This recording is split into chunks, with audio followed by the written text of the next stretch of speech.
Good evening, everyone. Welcome to the AIA Central PA Fall Lecture. My name is Chris Dawson. I'm sure I know most of you, but just in case. And I want to thank you, first off, for taking the time this evening to make time for our lecture.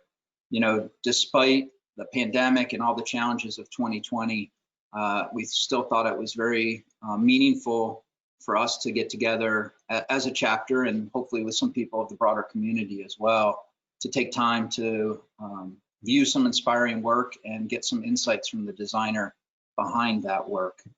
And it's a real pleasure and honor this evening to have a fellow of the American Institute of Architects, Annabelle Selldorf, present her work. I do want to start by thanking our sponsors for the event this evening. So we always value our sponsors, but this year particularly, you know, it's been a tough year, and so the support is even more meaningful to the chapter.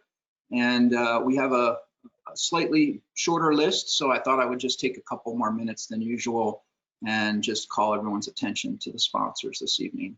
So we do have Armstrong, and this is in alphabetical order, but Armstrong Ceiling Solutions, and I'm sure most of you know that they've been a gracious host to the lecture series, I think for about 15 years now. We have our fall lecture typically in person on their corporate campus in Lancaster, and I'm sure most of you get calls from Meredith Baxter in your office during normal situations to help with product selections and that sort of thing. So thanks, Meredith and Armstrong, for your continued support.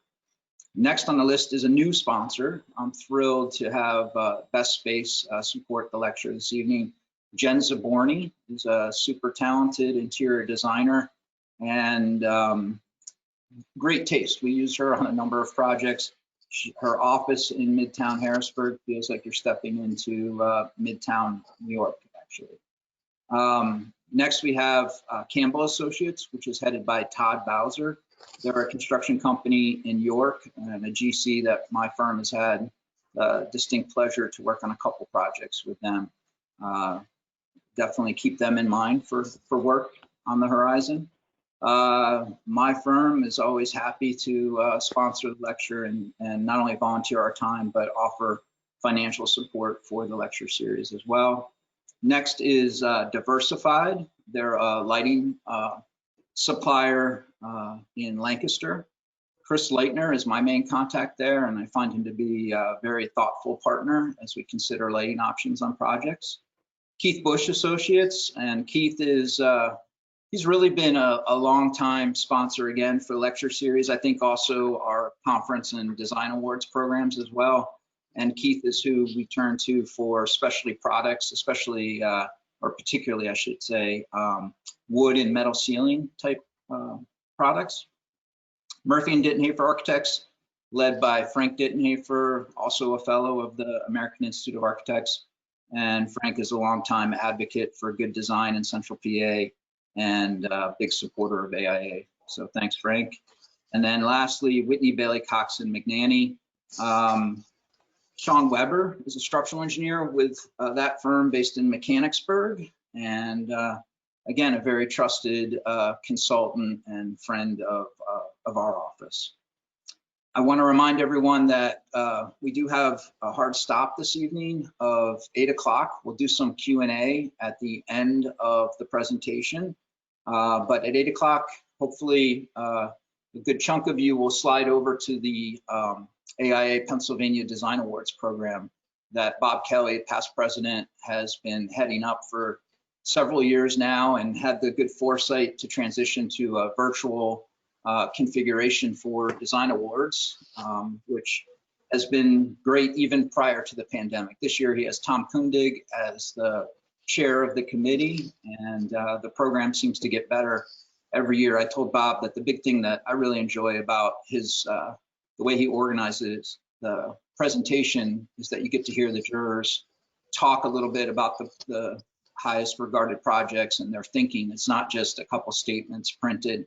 You get to really get an insight into the jury process. And then the last general business, I guess I would say, every time I have an audience with AIA, I just encourage people, especially in a political year like 2020, to support the AIA Pennsylvania Political Action Committee, kind of advocating on our behalf here in Harrisburg. It's always something that is deserving of people's efforts to lobby in person, but also financial support. And then I thought I would just make a quick comment about the resources of AIA. I think as everyone's pressed in the current situation, I think sometimes we can forget how much AIA has to offer for all of us. And, you know, I've been involved in it with AIA since the early 90s. And, you know, not until a couple of years ago, I was aware that there was a small firm exchange component, which I'm now pretty heavily involved in.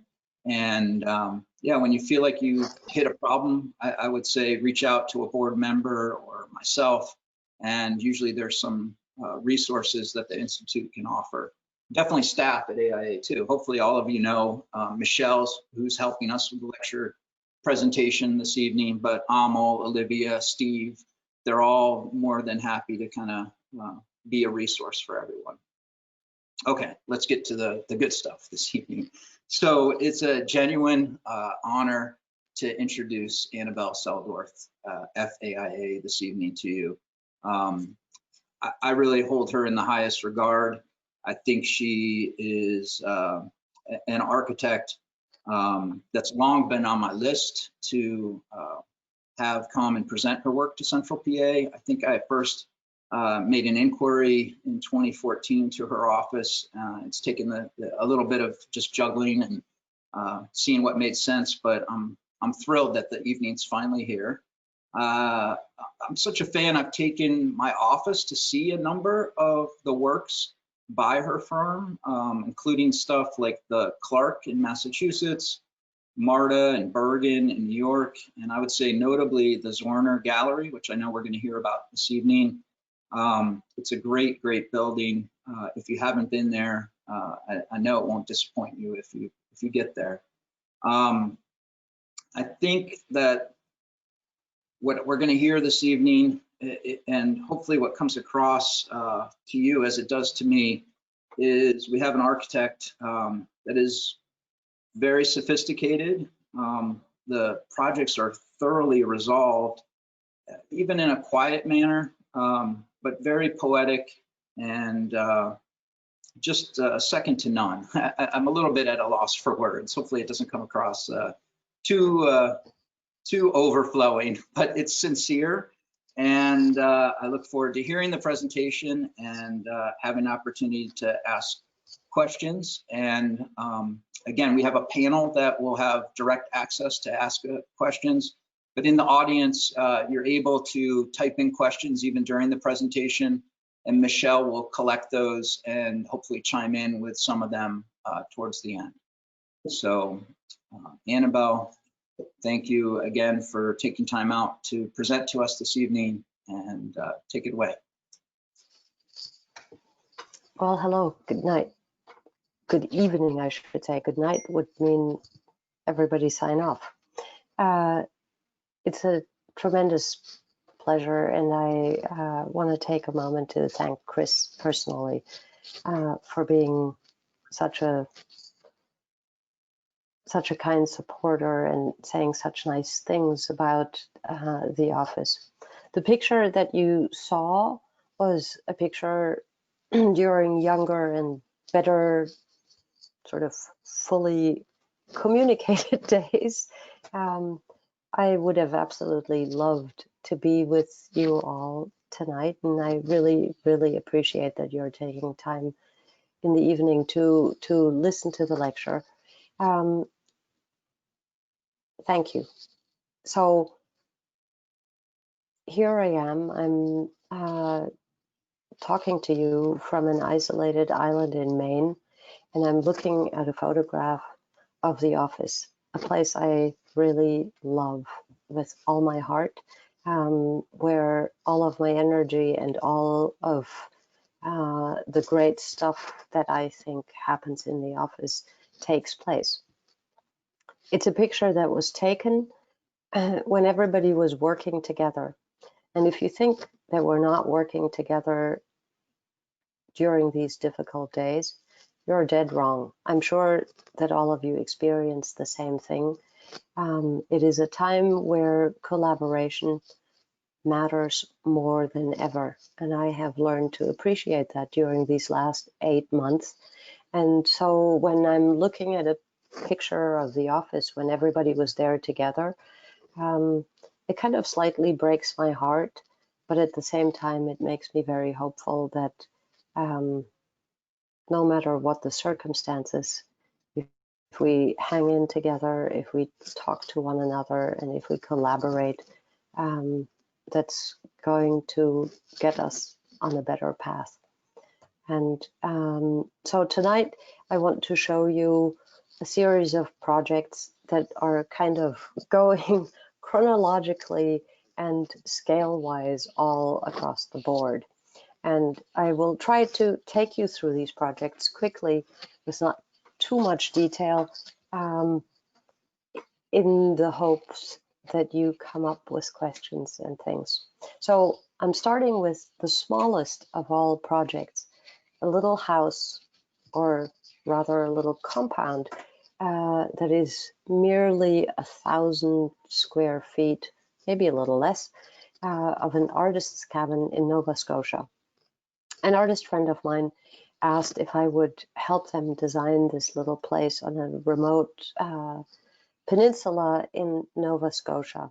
And I had spent time in Nova Scotia for just a few days during 9/11 when my plane landed there. And I took a drive around the country and realized what an unbelievably beautiful part of the world Nova Scotia is. So when my friends called and said that they wanted to build a really remote place on this peninsula, I was all too happy to agree to come up with a little concept design that was ultimately designed by these lobster fishermen, because they were the only people who knew how to access this very, very remote place out there on this promontory. And what it is, it's a little platform with these two, actually really rather three little structures that are connected or accessed rather with this boardwalk. And the boardwalk wasn't at all my idea, but when I saw it, I thought we must keep it because it's testimony to how everyone works together.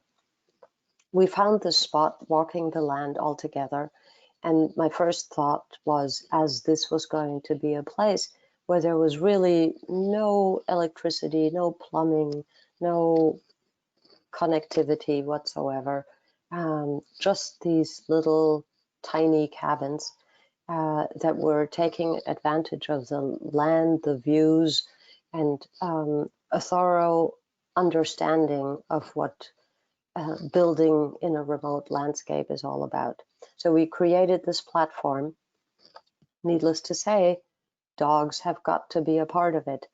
Here they are, the two dogs of the owners, on the trip across the water to get to the land. There are really three cabins: a sleeping cabin, a living cabin, and a bathing cabin. Now, if you can read plans on the lower right-hand corner, you're seeing a little bed, and that was a spot that I designed for myself. It's not a real bedroom, but it's certainly a place to crash.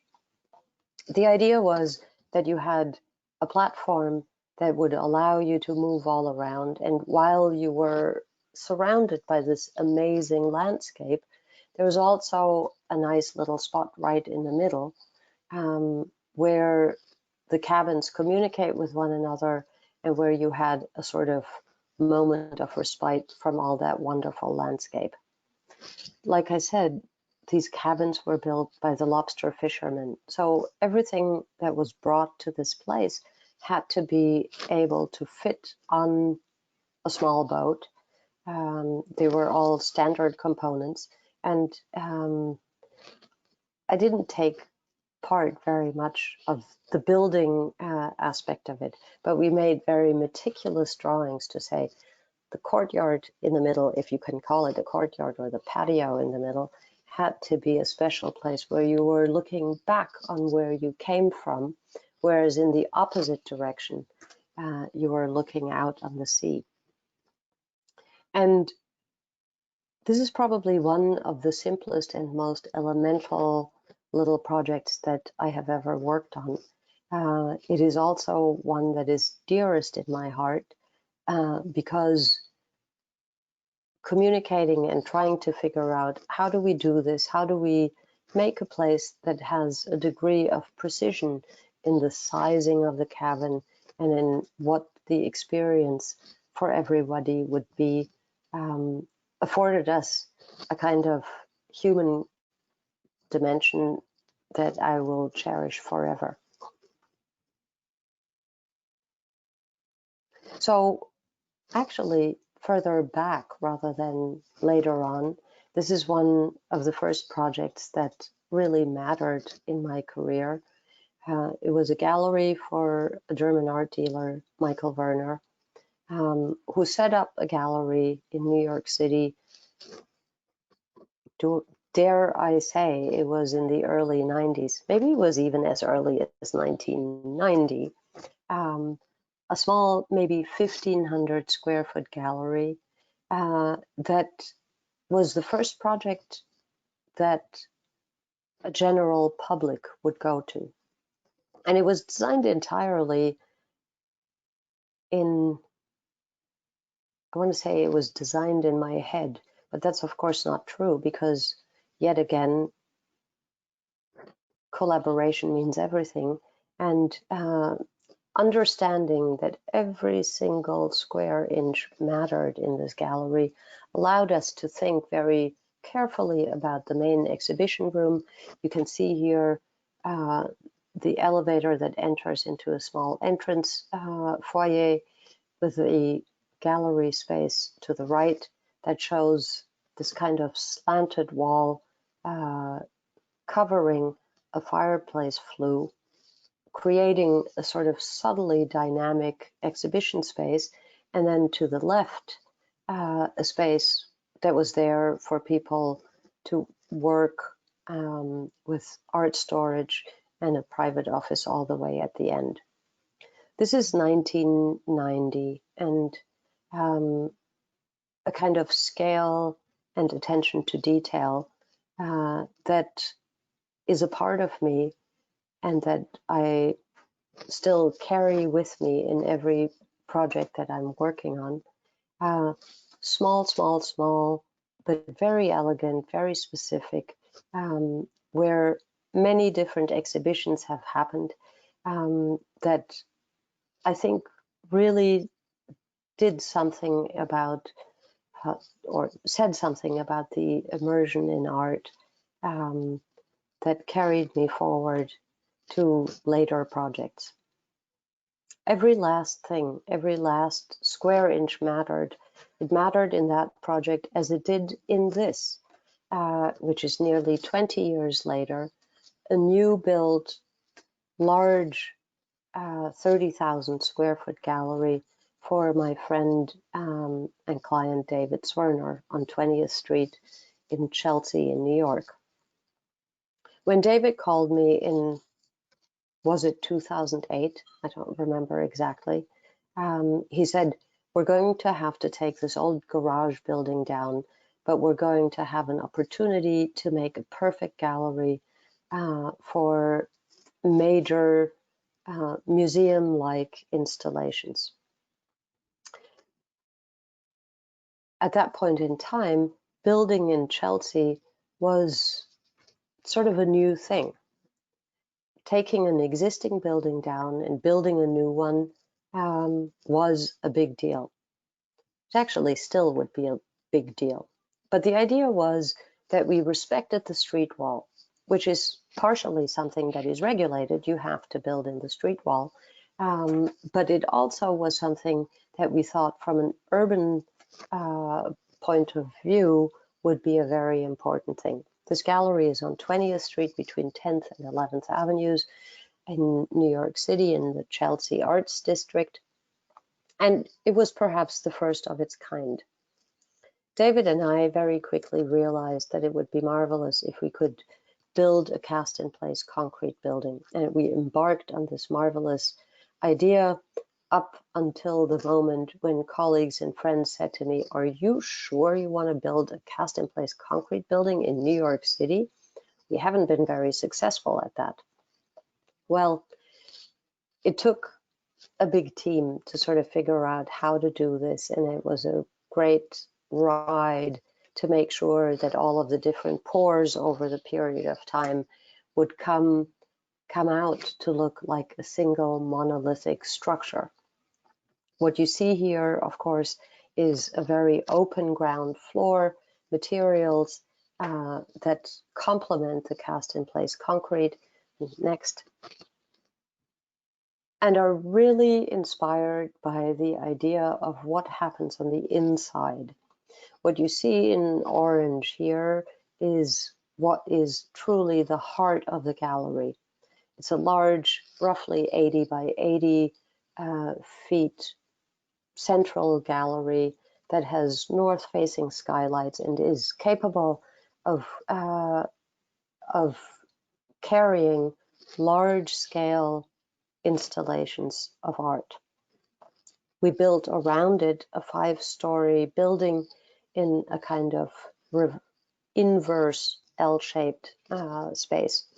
In this plan here, you see the large space with the 4 linear skylights, linear north-facing shed skylights, a square space to the right of it, and to the south of it, a smaller exhibition space. And so the idea of it was that it is all about that central space, very little gathering space in front of it, but a prominent staircase that articulates the means of construction, which is an all concrete building.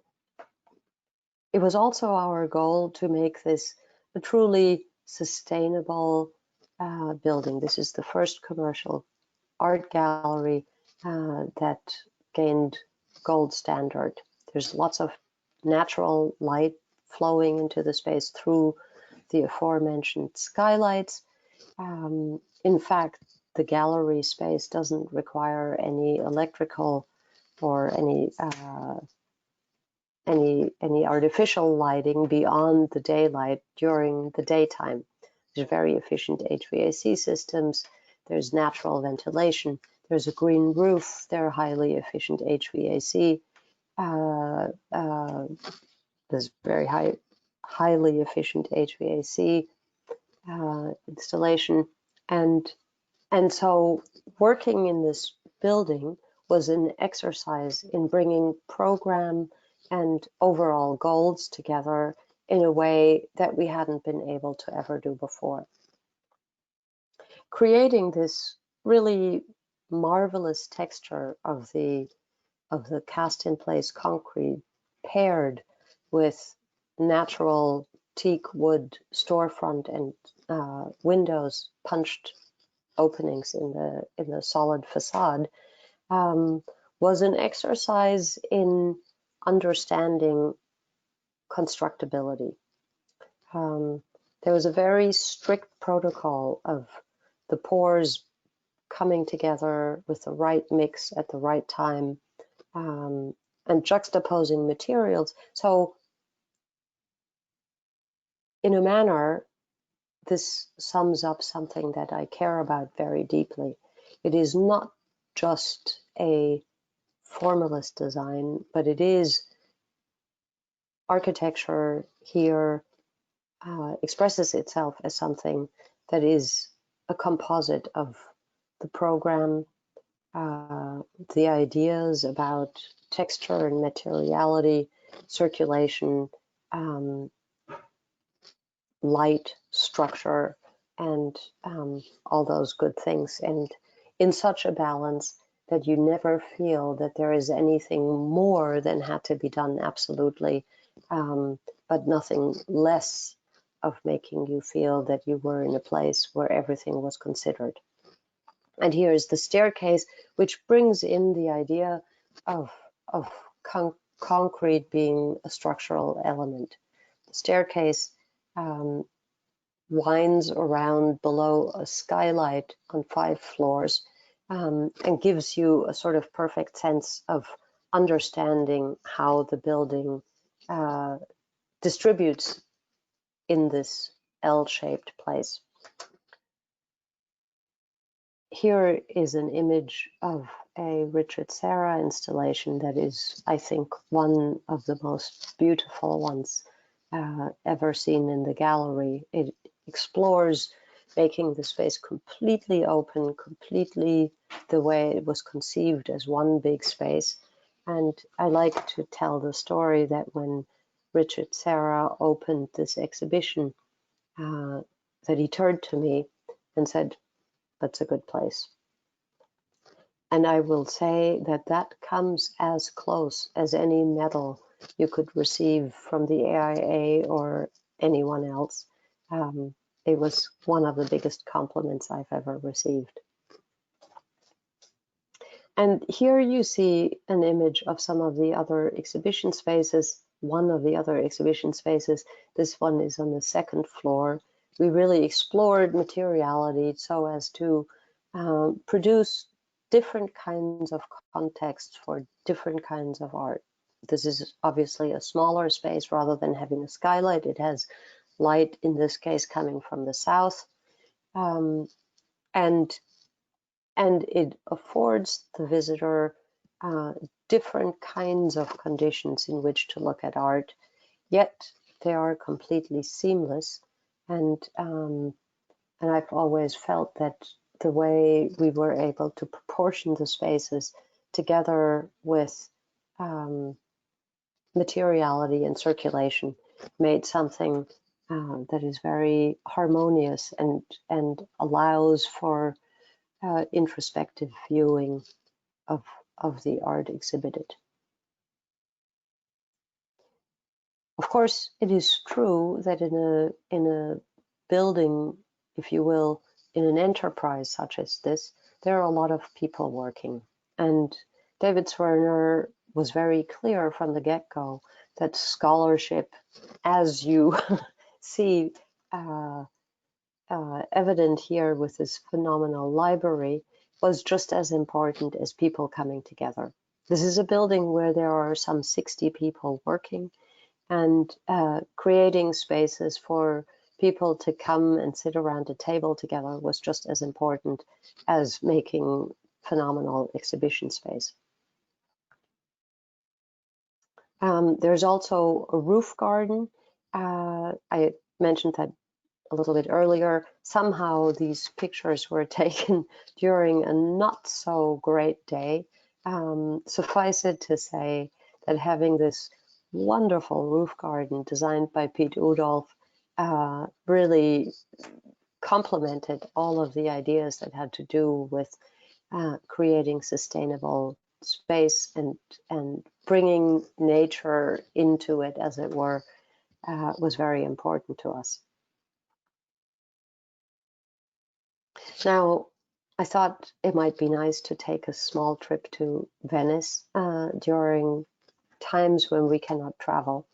A project that I am very proud of and that is very dear to me is a small museum that's called Le Stanze del Vetro. It's located on the island of San Giorgio in Venice, and is located on this marvelous island where you see in this picture the Church of San Giorgio, designed by Palladio. Our space, however, on this island is a small 1950s building that was a dormitory at one time. Our clients were able to obtain the space to create a museum of modern and contemporary glass away from Murano and located in such a way that it is really much more of an internal space inside that which was a school building. What you see here is the reception. We did all of the interior design. We weren't able to, nor did we want to, change the exterior of the building, but we were able to incorporate public spaces in the school together with classrooms and outfit them with custom-made vitrines, with furniture that is here. You see the vitrines, you see lighting that was designed by a Venetian wonderful artist, Alessandro de Santillana, to sort of complement the idea about showcasing the art of glass. Every aspect of this, the layout of the space, the circulation, but also the vitrines, how they were lit, and how rooms connect across this building, was entrusted with us. And these are some images of the first exhibition, an exhibition of glass by Carlos Scarpa. I know that that's very dear to Chris's heart. Was a really wonderful thing. So there's a series of different kinds of vitrines, wall vitrines, freestanding vitrines, using daylight, modulating daylight and artificial lighting to showcase these really marvelous pieces of glass art.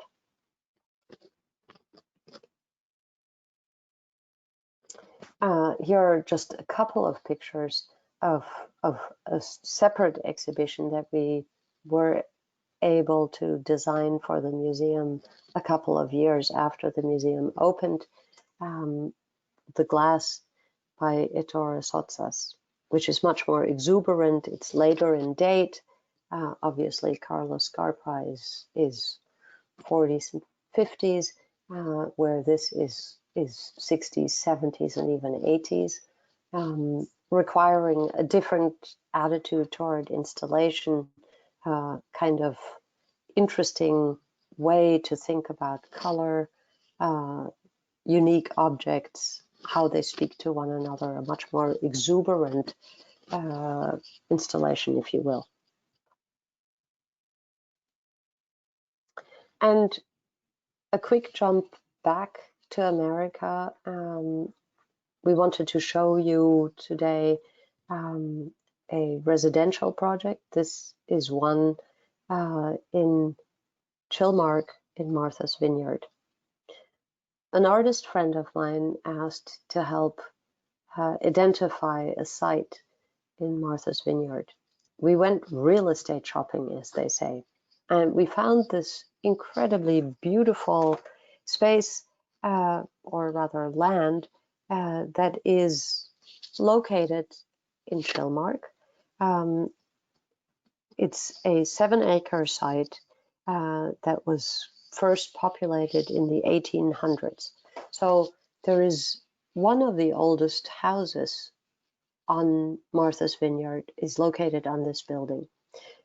When my friend and client purchased the property, I was so taken with the sort of agrarian quality that still exists really across the island, but particularly with these marvelous stone walls. And in the foreground on the left-hand side, you see the old building that is from the early 1800s, which we restored painstakingly.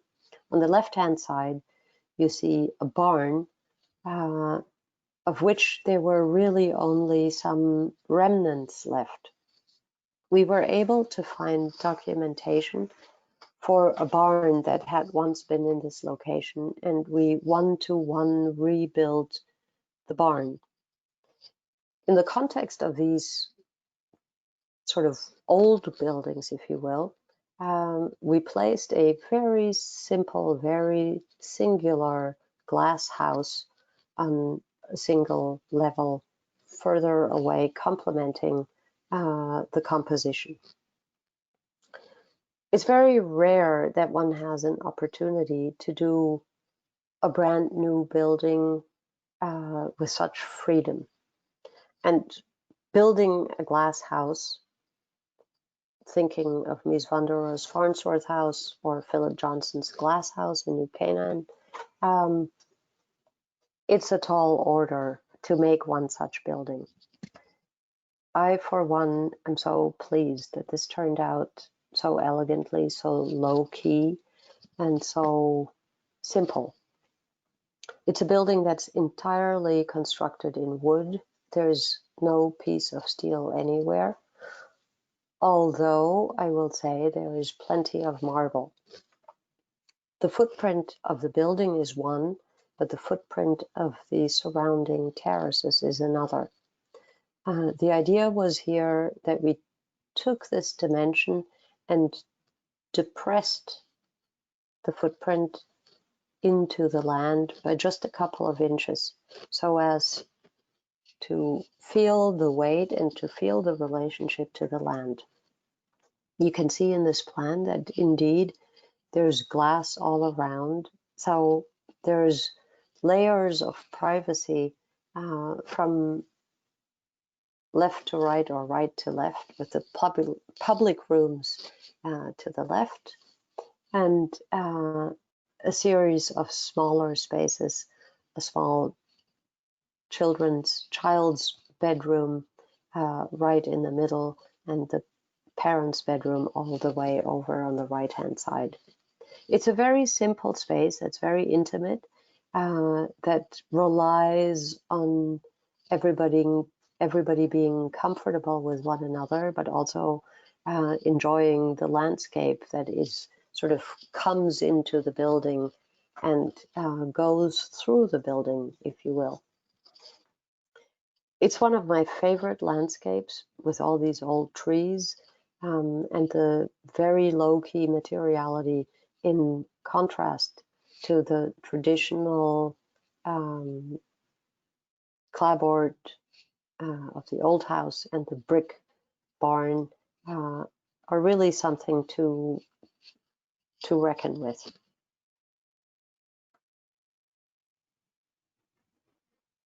And so, since this little conversation seems to be about contrasts, it seemed only fair to say, in total contrast, I wanted to show you the Sunset Park Material Recovery Facility in Brooklyn, in Sunset Park, as a next project.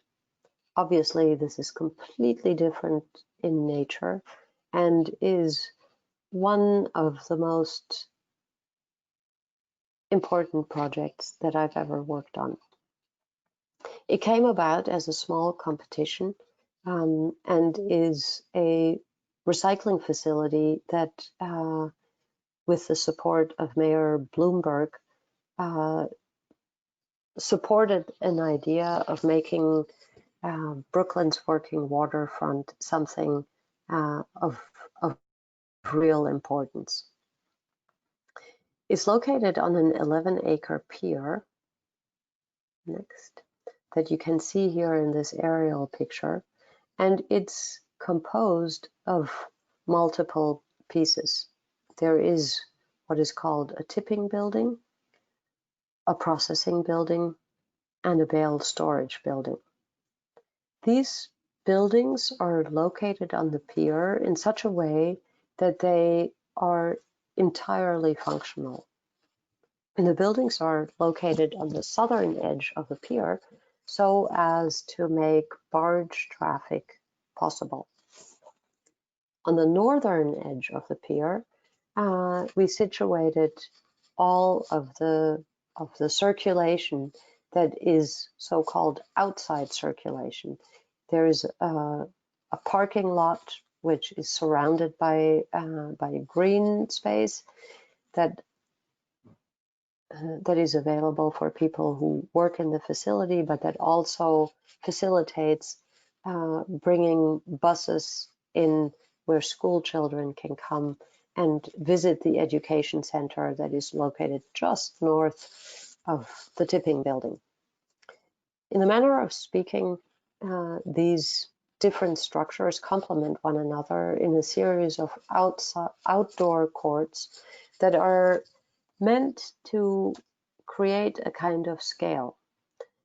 If you can imagine a recycling facility as a very large building, and an industrial scale oftentimes feels very different from that which we think of when we're thinking of human scale. Nevertheless, it is true that people work here.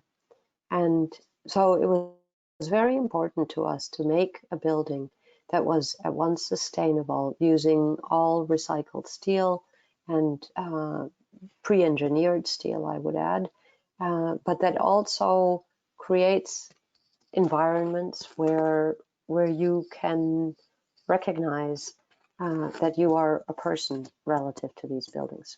Of course, this is a very heroic picture. Sorry, just one back. This is a very heroic picture because it shows how barges can come in under this very grand roof. This is where they load and unload. And then the next image, you can see that there is a very regular rhythm of externalized steel to appreciate the kind of proportion and scale that this building requires. On the left-hand side, you see a bridge which connects the administration and education building with that which we call the tipping building. And this is the tipping building. This is where trucks come in and unload all of the recyclables. I will say that this picture was taken early days of operation. Today, oftentimes, the entire space is consumed by recyclable material. And here is a view of the processing building. And I look at this salad of conveyor belts and other materials, and I think, how could anybody figure out how to send recyclables in all these different directions? Suffice it to say that this is a tremendously advanced and intelligent operation, and we were very glad to be part of figuring out how to put the different pieces together, and it makes an enormous difference to how New York City operates. In no small part, Sims made a commitment to making an education center a big part of this operation.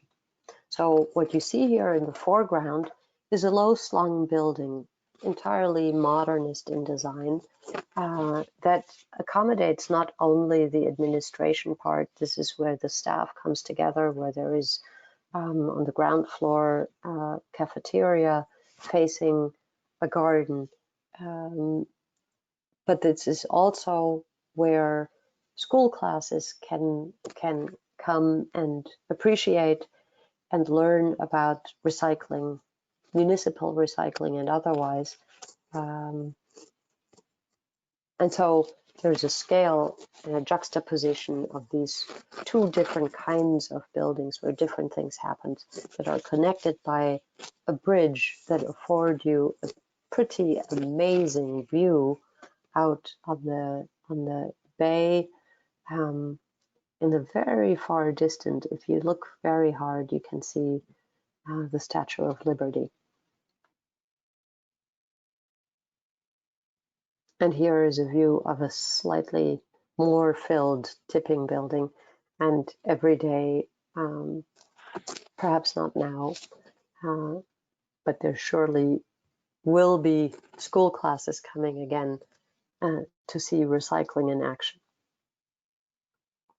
Recycling is an essential service, and I would just like to give a shout out to all the courageous people who come here every day and take care of this business.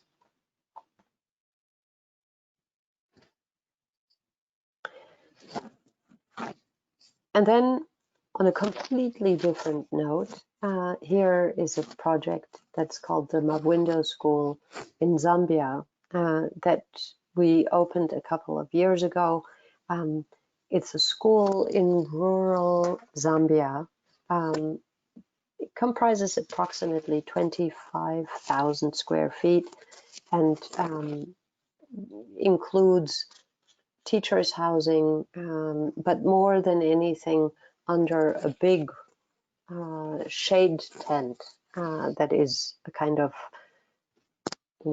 steel corrugated metal roof, has these compressed brick classroom buildings. The plan here shows you roughly what the lay of the land is. You're quite literally in the middle of nowhere. The school came about because our friend and charismatic leader Joe Mizzi of the Plus 14 Foundation had gone to Zambia and realized that children were in grave danger because their distance, the distance that children had to overcome to go to school every day, was so great that their lives were quite literally in danger.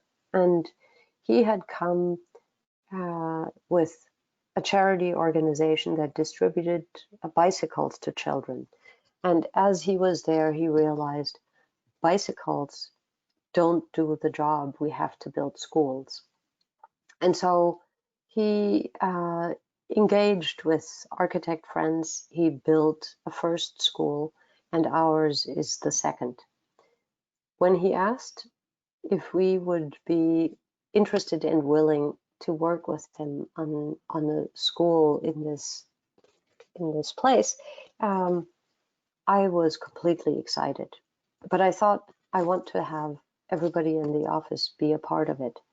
And I can't begin to tell you how much it mattered to us that everybody in the office, literally everybody, was excited to be a part of this project. So we embarked on an internal competition.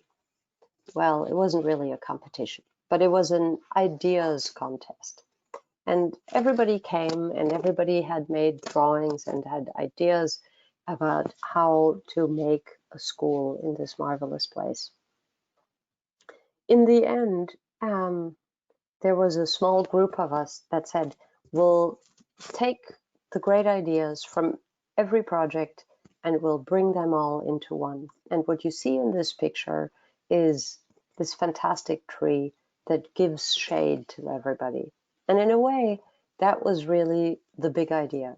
We wanted to create a big roof that would provide shelter and shade for everyone. And that is what the project really is.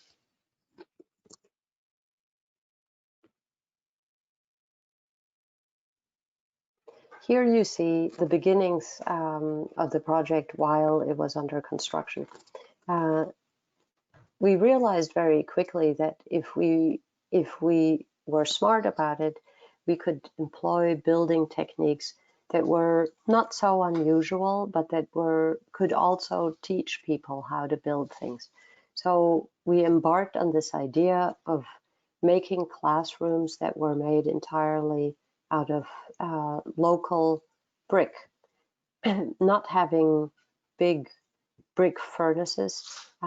What we instead did, we used this little machine to make compression brick locally with local earth. And in so doing, we're able to engage local people to learn new techniques for building for themselves. You may think that this is a rendering, but it's actually a photo. And every time I see this picture, it makes me so happy because it is really true. that all these kids come from places all around, and they get to go to class every day. They get to spend their days there. They get to have a fun time playing ball and going to school. They're very light-filled, safe places where light is filtered through these open brick buildings. And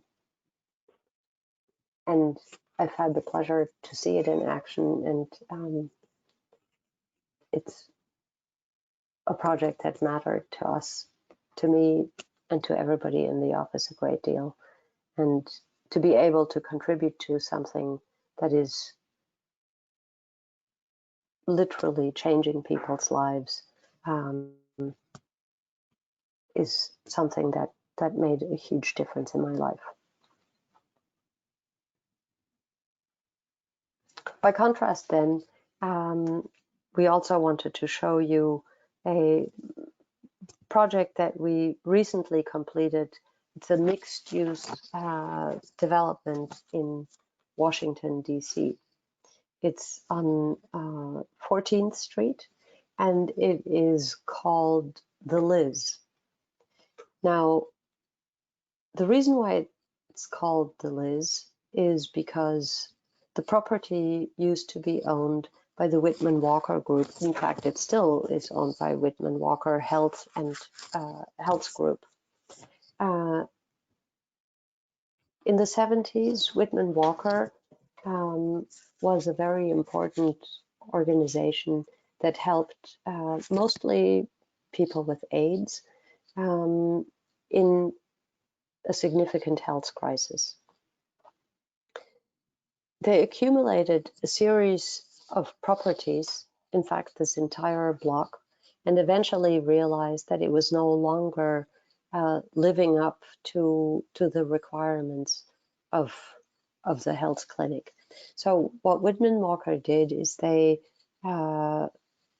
partnered with a development group called 5 Squares and decided to redevelop the site. The corner site is the building that was the entry of the clinic. It was deemed to be a historic building. Historic is probably not the right word, but a significant building. So what you're seeing in this picture are 2 buildings, the one at the corner and the one in the mid-block, that had to remain on site. And it made for a really pretty complicated development site. But with the enthusiasm of the client, we were able to ground the building with these existing buildings and creating a community center at the corner that reminded everybody of what had happened here, and build new residential and retail space, office space all around it. Without getting too sort of in the weeds about how the building was proportioned, it became very clear that what we wanted to do was a building that was engaging for everybody. So there are these 2 sort of fingers that face 14th Street that are almost the same proportion. And realizing that, we focused in on the similarity and the dissimilarity of these buildings. There is a great deal of context along 14th Street, and you may or may not know that in Washington there are height restrictions that are very that make everything look like it had a lid on it. However, studying the volumes of these buildings and creating this kind of surrounding quality, we essentially made a grid for a facade that resonates with other limestone buildings in the neighborhood. However, we utilized terracotta, a building material that we've liked to utilize a great deal, and make chamfers to the window module that are ever so slightly different, changing the colors, changing the chamfers, allowed us to do something that perhaps is more exuberant than anything that we've ever done before, utilizing the tactility of this beautiful terracotta material, but keeping it, if you will, in a kind of disciplined grid, brought a kind of tension, or rather, maybe tension is the right word, about the facade that is really very lovely and responds to daylight and different sort of site conditions, and makes this a little bit of a landmark in the neighborhood. And here you just see a simple photo of the lobby, very rigorous, perhaps disciplined building, but something that's entirely informed by using natural materials and sort of elegant simplicity. And these are some images of the spaces within their lovely apartments for mostly young people. 14th Street has enjoyed a kind of revival of the neighborhood that is very nice. And just recently, out of complete coincidence, somebody said, "Oh, you're Annabelle. You had something to do with the Liz. That's where I live. I love living there." And of course, those are fantastic moments when you realize actually somebody enjoys living in a building that you designed, that you spent so much time thinking about.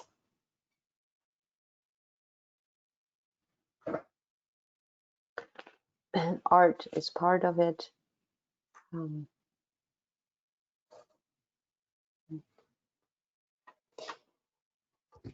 I'll close with a few images of a project that I think is really very important. It's the Frick collection in New York.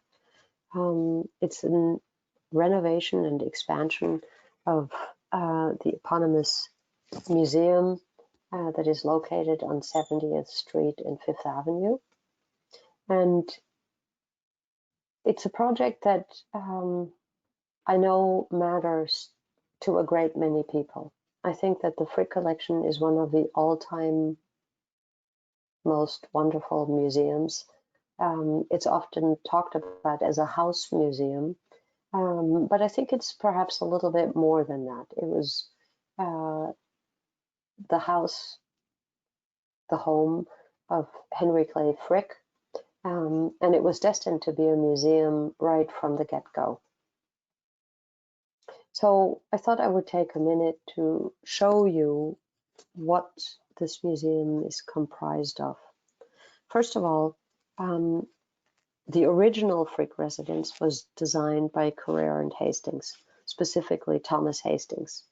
In 1914 is when it was finished, and it was designed on the behest of Henry Clay Frick. He purchased this site and did something that was even then very unusual. Not only did he remove an existing library building, but he decided to set the facade, the east facade, back from Fifth Avenue so as to have a garden that's facing Fifth Avenue and looking out on Central Park. In 1924, there was a library that was added, but that was quickly demolished. Now, I should say that Henry Clay Frick died in 1919. In his will, he requested that his wife would stay in the building, live in his house until she died, and thereafter it would be turned into a museum. She died, I think, in the early 30s, and in 1935, a new museum board hired John Russell Pope to design modifications to the existing building so as to make it into a museum. And significant changes were made. We're distinguishing them here by color, which is perhaps a little bit more detail than you particularly want to get into. But suffice it to say that from 1935 onwards, the building was a museum. And the coexistence of the architecture of John Russell Pope, who was a contemporary to Carrere and Hastings, was really in harmonious but very distinct difference. For the most part, people don't see where Hastings ends and John Russell Pope starts. But nevertheless, the building is perceived as a museum, complete as one building. John Russell Pope added, sorry, just 2 more seconds. John Russell Pope added a tall library building, which is actually on 71st Street, and it was meant to connect to the museum, but it never did. Later in 1941, the Frick bought buildings and removed and demolished townhouses that were at one time adjoining the western edge of the original building. And what came to be in 1977 was a garden that was designed by Russell Page, the English landscape designer. So when in some years ago we were hired to reconsider an addition and expansion of the building because their needs had grown and visitor services were far from what they needed to be, we found ways of adding to the library, to the rear of the library very discreetly, and creating an overbuilt over in the middle of the building. Why am I talking about this? Is because the entire complex of the Frick collection matters to people. The architecture of Carrere and Hastings and John Russell Pope are beautiful and exemplary pieces of early 20th century architecture.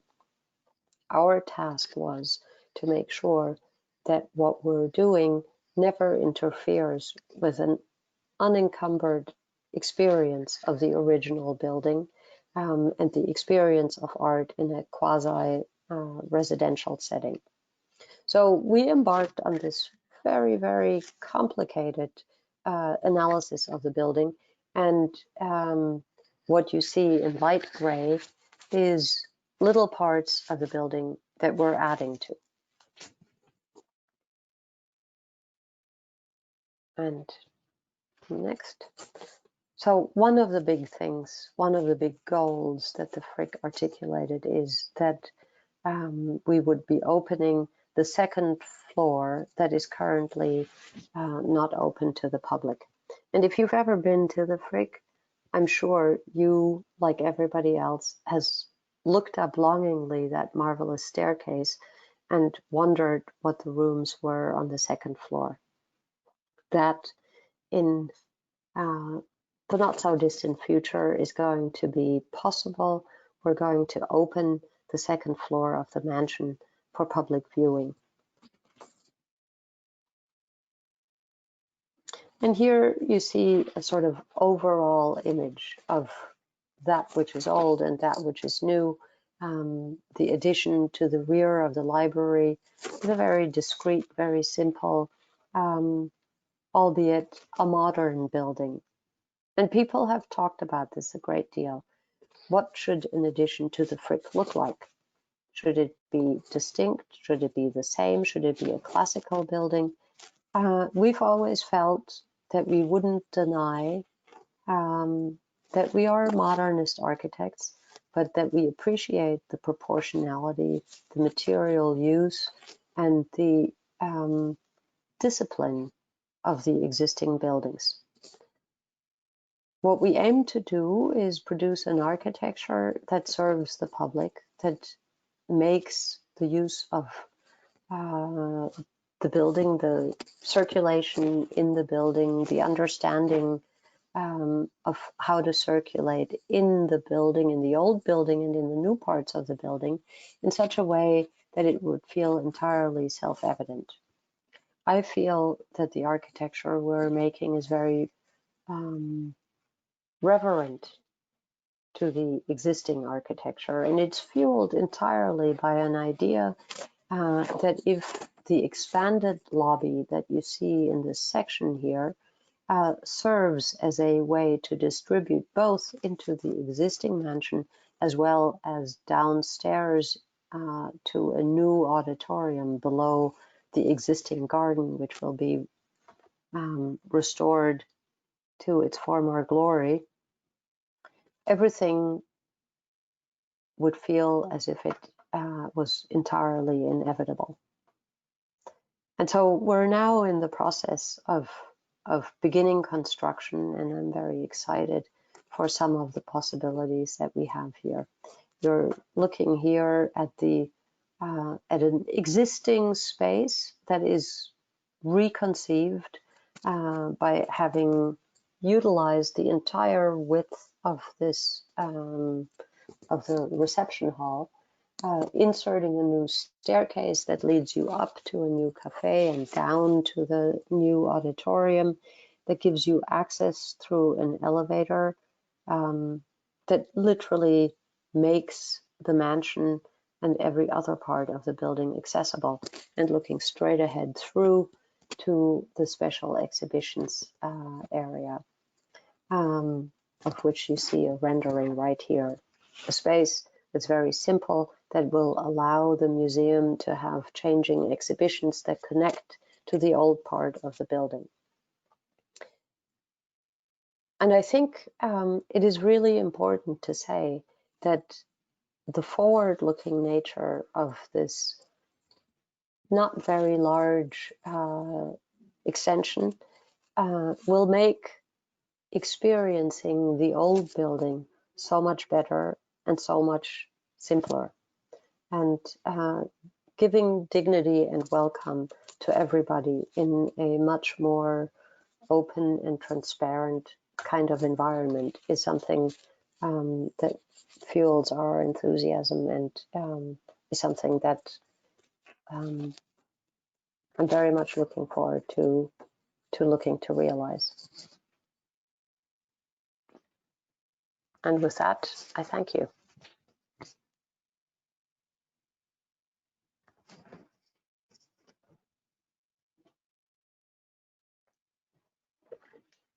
Chris, I think you're muted. I think Michelle just unmuted me. So can you hear me now? I can. Great, great. Wonderful stuff. I know I want to give the other panelists an opportunity to ask a question, but I'm going to take advantage of organizing this and maybe launch with the first one. And that would be, there's a diversity in the portfolio, but there certainly is an emphasis on museums and galleries and even residential projects for artists and people connected with the art world. I'm curious how you ended up with such a focus in that part of the practice. What led to that? I have been asked that question before, and the simplest answer would probably be that I love art.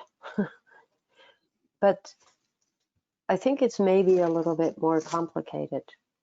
I think that the way in which we look at architecture and the delineation of letting people come first is perhaps the more apt answer. I think in all of our projects, and especially when I look at the recycling facility here, I think we didn't go about designing that in a very different way than we did when we were doing galleries or museum spaces. We always think about, well, what do you want to do there? What would you like to see? What would make the experience better? How can architecture help you not be in the foreground, but be your companion? How do you honor the dignity of scale for a human being?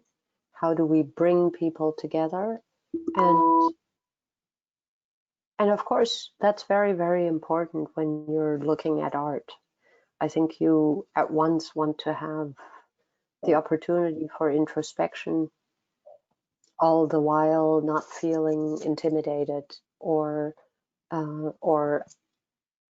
hampered or directed. And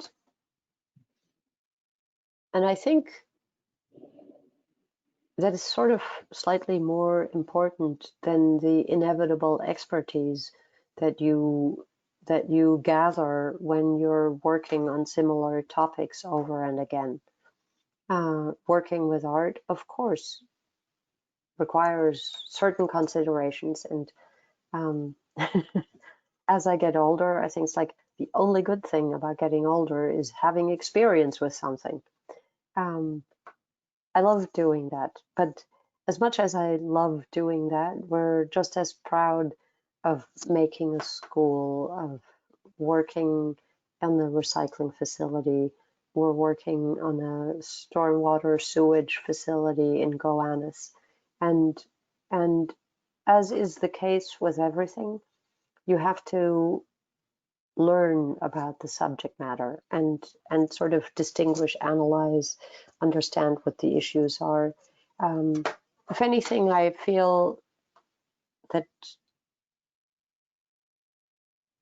we have learned that you need to come to a place where you have learned something, and that's quintessentially what collaboration is about, right? Everybody gleans something from those around you who know more than you do.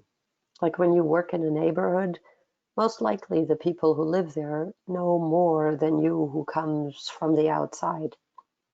Having said that, you lend a fresh eye on things. You can ask the right questions. You can collect the answers. You can listen carefully and start with new ideas and new ways of looking at things. And I hope that that is what we do, despite the fact that that we've worked on a lot of art projects, and they truly are something that I care about very deeply. But I want to think that to every one of my different clients, we bring a completely unique perspective on things. And we're working on a museum in La Jolla in California, and boy, does that look different from the Frick.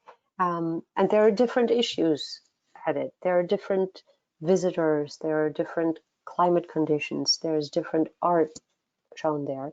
But you bring to it an attention to understanding what the issues are and a real desire to make a place that is better for the people using it.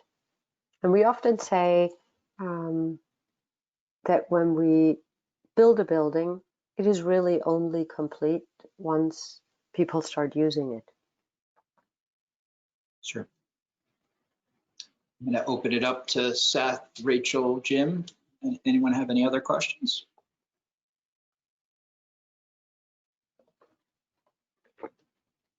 No questions. Yeah, we can go drink.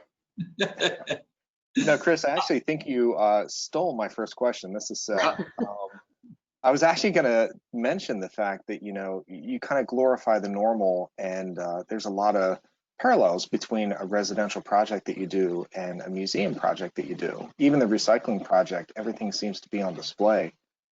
And I think there's a level of beauty to that.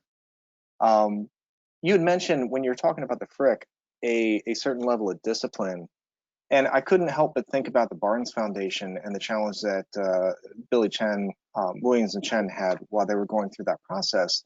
It seemed kind of similar. Can you talk a little bit about how you kind of first approached that? It seems like a monster to try and add on to. And what was your first impression kind of coming into that?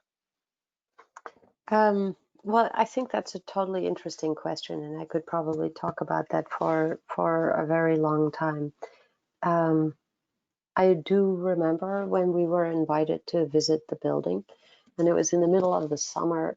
It was very, very hot, and going through the galleries was one thing. I knew them all too well.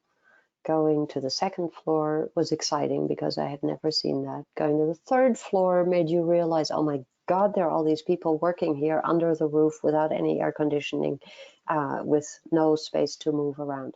But then we went to the lower floors, and there you really felt like you were in the belly of the beast. It got to the point where I was claustrophobic, and I thought, it's like, oh my God, I can't believe it. It's a rabbit warren. It's like hot, and that was a realization that nobody in 80 years had thought about how to rationalize the building so that you could take advantage of the space that was available, and the space that was available and how it could function.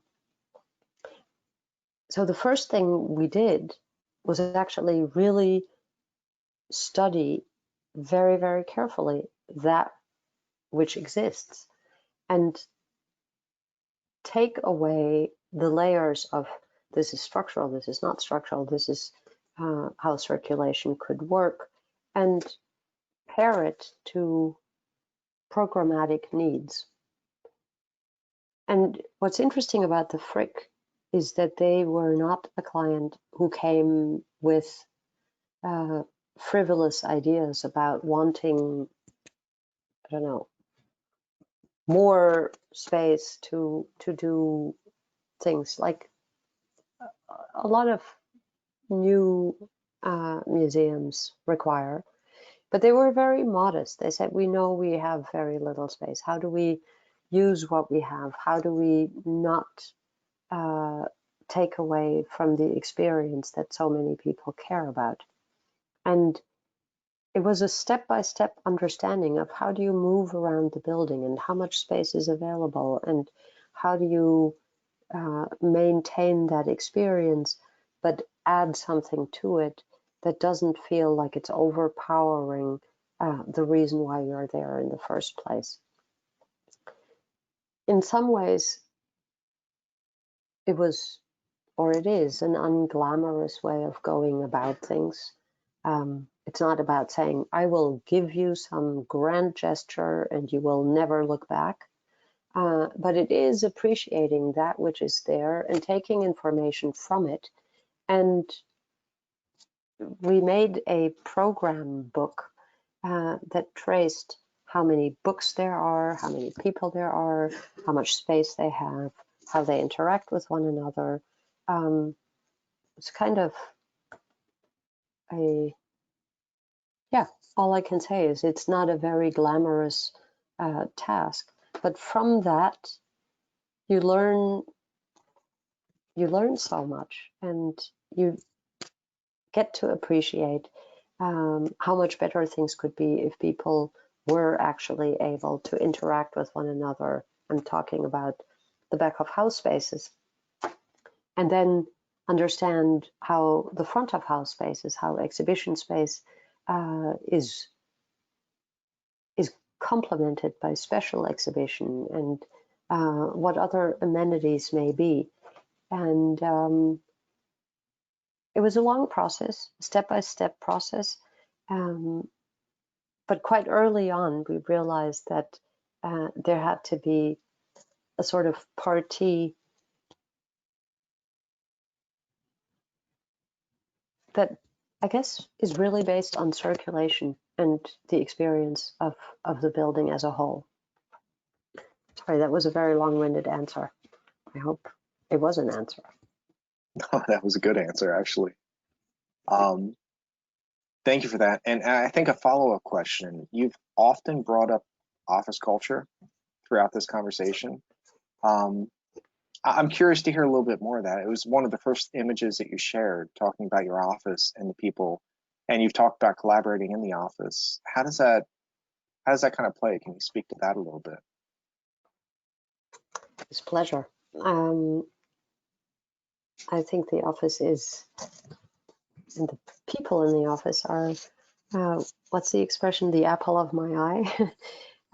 I started the office in the late 80s, and it was me. It was only me, and then it was me plus 1, plus 2, plus 3. And for the longest time, I thought, I'm going to just do my thing. And then I realized it doesn't get you very far. If you don't harness the intelligence, the talent, and the humanity of others, you deprive yourself of something that makes life so much better. And over the last 30 years, we've built an office where there is today 5 partners. One of them, my dear partner, colleague, Lisa Green, is here tonight.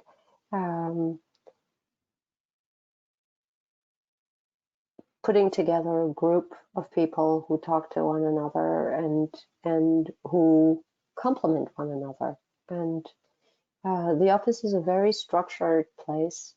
We have most definitely a hierarchy of people who complement one another, but also who sort of carry layers of responsibility. But in so doing, we really support one another, and we get to work with an amazing group of people who are young and who are recent to the office, but a great many of them who've been part of the office for a very long time. And it is the personal interaction. It is knowing one another. It's working together for a long time that makes everybody appreciate each other's sense of humor, each other's sensibilities, and I think it fuels a culture that we bring into the architecture that we make. Great. I am getting a notice from Michelle that we should wrap up as it's getting closer to the AIA Design Awards program. So thank you, everyone, especially, I guess, Seth, for asking a couple great questions there at the end. I want to thank our sponsors again for making the event possible. I want to thank Annabelle and Lisa and Natalie with her office for making this happen. Also, you know, Seth is the co-chair of the lecture series. He organized the spring lecture. So Seth, thank you for your efforts in the spring. And Jim in my office has put in a lot of great work with the program, which I forgot to mention, but everyone should have gotten that emailed and seen that when they registered. So again, you can see in the, I guess, control board, the chat box, that there is a link to the next program that starts in a couple minutes. But thanks again to everyone for taking time, and thank you, Annabelle, for a tremendous presentation. Thank you. It was great to be here, and see you for real soon. Yes. Bye, Michelle. I guess Michelle will click us out.